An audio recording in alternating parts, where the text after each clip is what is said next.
Hello everyone! Welcome back sa aking channel at adelle23. For today's video, magluluto tayo ng easy puto homemade. So, this is my first time magluto ng ganito. So, ang ginawa ko ay nilagay ko na ito sa paper cups natin dahil wala tayong available na steel cups.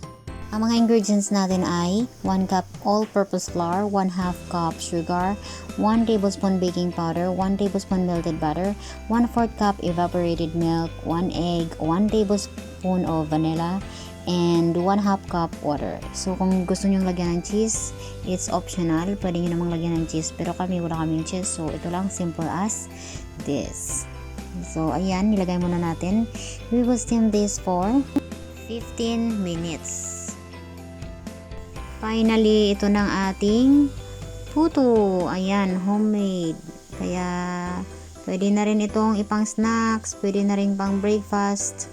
So, yan lang guys. First time kong gumawa ng puto, pero ito okay naman.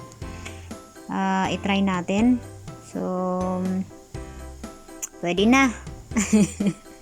Kunting kunting practice. Ayan, i-try natin. Anyway guys, kung bago ka pa lang sa aking channel, please don't forget to like, comment, subscribe, at pag-click na rin ng bell icon below for you to get notified on all my upcoming videos. Bye for now. Thank you so much guys for watching. God bless everyone.